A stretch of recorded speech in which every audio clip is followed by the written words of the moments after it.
আসসালামু আলাইকুম। আজকে আমরা ছোট্ট একটি বিষয় নিয়ে আলোচনা করব। আমরা সবাই জানি বিষয়টা, অনেকে জানি না।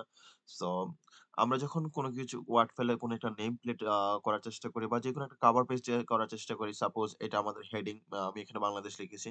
সো আমরা চাচ্ছি যে left side or right side এ কোনো একটা ছবি বসানোর জন্য। তো যখন আমরা কি করি, সাপোজ আপনাদেরকে আমি দেখাচ্ছি ছোট্ট একটা আ ভিডিওর ছবি আপলোড করে। যেমন বাংলাদেশের ফ্ল্যাগ আমি ডাউনলোড করে রেখেছি। ওইটা আমি আপনাদেরকে আপলোড করে দেখাচ্ছি। একটু টাইম নিচ্ছে। ওকে। সো সাপোজ আমি এই পিকচারটা এখানে সেট করব কর্নারে। তো এটা আমাদের কিন্তু এই হেডিংটা সরে গিয়েছে এবং আমরা এখন চাইলেও এটা এখানে বসাতে পারছি না কোন লেফট সাইডে বা রাইট সাইডে।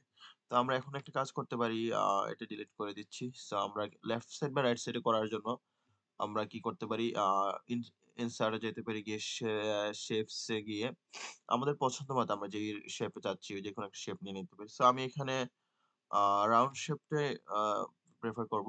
সো আমি এখানে রাউন্ড শেপটা এখানে বসাবো। বসানোর পর দেখতেছেন আমাদের এই আউটলাইনটা কিন্তু এখানে ব্লাক আছে, কালো আছে। তো ব্লাক থাকলে এক্সাক্টলি ব্লাকটা ফোকাস হয়। তো আমরা এটাকে সরিয়ে দেওয়ার জন্য কি করব? শেপ আউটলাইন এ যাব।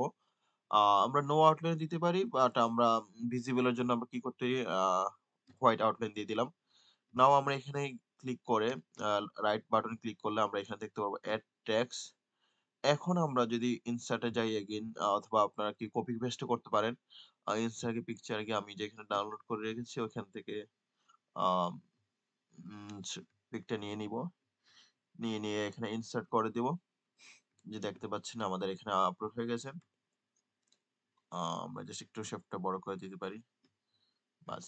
সো আ এ আমাদের কাজ এখানেই শেষ।